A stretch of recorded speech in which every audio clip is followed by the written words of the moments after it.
ہم سے جڑے رہنے کے لیے ہمارے چینل پر اسٹار داستان تحقیقات کو سبسکرائب اور لائک ضرور کریں۔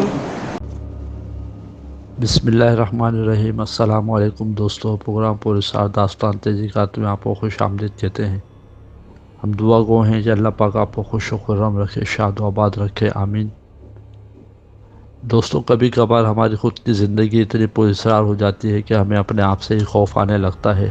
ہمارے ذہن کے افق پر اندیکھا خوف اتنا طاری ہو جاتا ہے کہ ہم اس اندیکھے خوف کے شکنجے میں پھنس کر رہ جاتے ہیں، جس کو ہم نے دیکھا تک نہیں۔ کبھی کبھار تو یہ ایک وہم ہی ہوتا ہے، مگر کبھی کبھار کچھ حقیقت بھی ثابت ہو جاتا ہے۔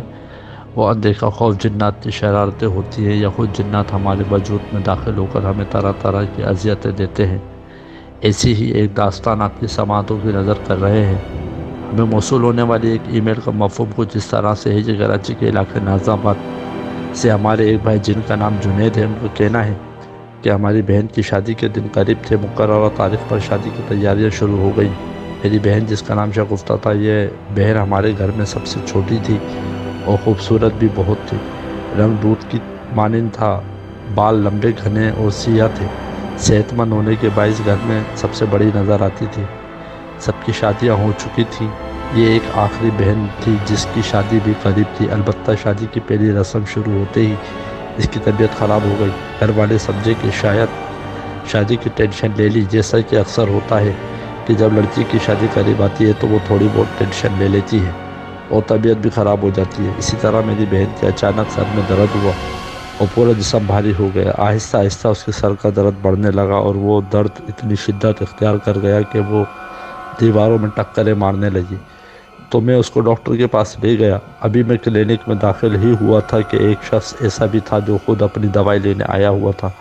اس نے مجھے آتے دیکھا تو وہ سیٹ سے کھڑا ہو گیا۔ میں نے اپنی بہن کو لیڈیز کمپارٹمنٹ میں بٹھایا اور کاؤنٹر پر پرچی بنوانے آ گیا۔ ابھی میں پرچی بنوا رہا تھا تو وہ شخص میرے پاس آیا اور کہنے لگا کہ بھائی، جس لڑکی کو تم لے کر آئے ہو وہ تمہاری کون ہے؟ میں نے کہا یہ میری بہن ہے۔ اس شخص نے پوچھا اسے کیا ہوا ہے؟ میں نے بتایا کہ اس کی شادی چل رہی ہے، اس کی اچانک طبیعت خراب ہو گئی تو میں ڈاکٹر کے پاس لایا ہوں۔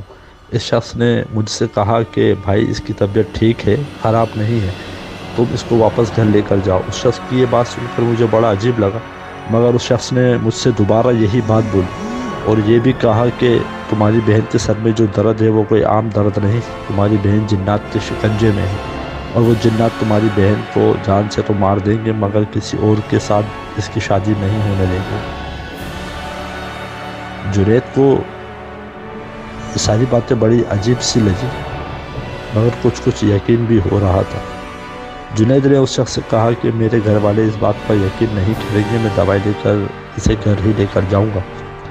آپ اس حوالے سے میری کیا مدد کر سکتے ہیں؟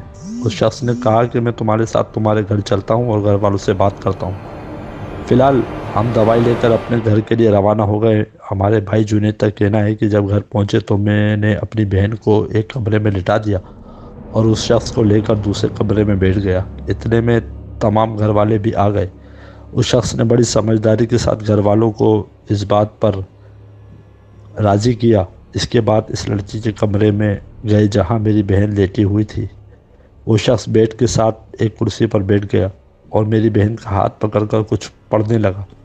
کچھ دیر پڑھائی کرنے کے بعد اس شخص نے میری بہن پر دم کیا۔ جیسے ہی دم کیا، میری بہن نے اپنی آنکھیں کھول دیں اور اٹھ کر بیٹھ گئی۔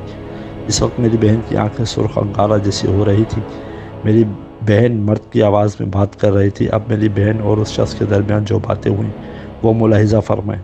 میری بہن کے جسم میں جو جن تھا اس شخص سے کچھ اس طرح مخاطب ہوا جس کے الفاظ کچھ یوں تھے: تو یہاں سے چلا جا، میں اس لڑکی کو نہیں چھوڑوں گا۔ اس شخص نے جواب دیا: میں اس وقت تک یہاں سے نہیں جاؤں گا جب تک تو اس لڑکی کو نہیں چھوڑے گا۔ جن نے کہا: میں اس لڑکی کو نہیں چھوڑوں گا، یہ مجھے بہت اچھی لگتی ہے، میں اسے اپنے ساتھ لے کر جاؤں گا۔ تو اس شخص نے جواب دیا: میرے ہوتے ہوئے تو اس لڑکی کو یہاں سے نہیں لے کر جا سکتا، کیونکہ میں ایسا ہونے نہیں دوں گا۔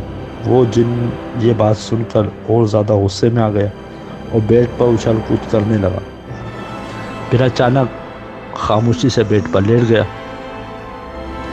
اس شخص نے پھر پڑھائی شروع کر دی۔ جیسے ہی اس پر دم کیا، میری بہن پھر سے اٹھ کر بیٹھ گئی۔ اس بات سے جن نے میری بہن کے چہرے پر اپنے ناخن مارے ہوئے تھے، جس کی وجہ سے میری بہن کے چہرے سے خون نکلنے لگا۔ اس شخص نے اپنی جیب میں سے ایک پرچی نکالی اور میری بہن کے ماتھے پر رکھ دی۔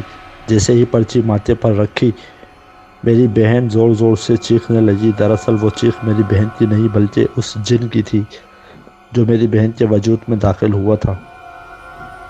دیکھتے ہی دیکھتے میری بہن ایک دم سے بے ہوش ہو گئی۔ کچھ دیر کے بعد جب میری بہن ہوش میں آئی تو اب وہ بالکل نارمل حالت میں تھی، مگر اس سے بات نہیں ہو پا رہی تھی۔ میری بہن ٹھیک ہو چکی تھی مگر بالکل بے جان تھی۔ میری بہن کا پورا جسم کانپ رہا تھا۔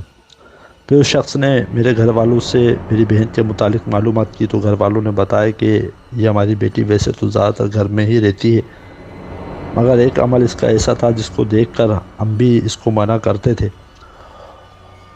ہوا یوں تھا کہ ایک دفعہ عصر اور مغرب کے درمیان یہ نہانے گئی اور نہانے کے بعد گھر کی چھت پر چلی گئی اپنے گیلے بال سکھانے کے لیے۔ اسی دوران مغرب کی اذانیں شروع ہو گئیں۔ اذانوں کے بعد یہ نیچے اتر کر آئی۔ دوسرے دن سے اس کے سر میں درد رہنے لگا۔ گھر والوں کی یہ ساری روایات سن کر اس شخص نے کہا کہ آپ کے گھر میں بہت سے جنات داخل ہو چکے ہیں۔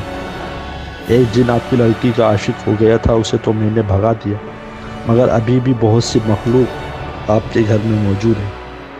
گھر والوں نے جب یہ بات سنی تو کافی گھبرا گئے۔ اس شخص سے کہا کہ ہمارے گھر کو اس مخلوق سے آزاد کرا دیں۔ اس شخص نے ہمارے گھر میں کچھ کیلیں دم کر کے چاروں کونوں میں ٹھوک دیں اور پانی بھی دم کر کے دیا، جس کی بدولت آج ہمارا گھر جنات جیسی مخلوق سے آزاد ہو گیا ہے اور ہم سب ہنسی خوشی اپنی زندگی اسی گھر میں گزار رہے ہیں۔ تو دوستو، یہ تھی ہماری نئی داستان۔ بظاہر تو یہ ایک داستان ہے مگر بہت بڑا سبق دے رہی ہے۔ یہ عصر اور مغرب کے درمیان نہانے سے گریز کریں، گھر کے صحن یا چھت پر بال کھول کر نہ جائیں، کیونکہ مغرب کے اوقات میں جنات کی سواریاں گزر رہی ہوتی ہیں جو کہ ہماری آنکھوں کو دکھائی نہیں دیتی۔ اسی دوران بہت سی احتیاطیں ضروری ہیں، مثلا نہا کر گیلے بال لے کر صحن یا چھت پر نہ جائیں، بچوں کو رونے نہ دیا کریں، جھاڑو دینے سے گریز کریں، کمرے کی چوکھٹ یا بیچ میں نہ بیٹھیں، مغرب سے پہلے پورے گھر کی لائٹیں جلا دیں، کیونکہ جیسے ہی مغرب کا ٹائم شروع ہو جاتا ہے تو جنات کی سواریاں گزرنے لگتی ہیں۔ احتیاط کریں۔ نیک تمناؤں کے ساتھ اپنے میزبان ساگر راہی کو دیں اجازت۔ اللہ نگہبان۔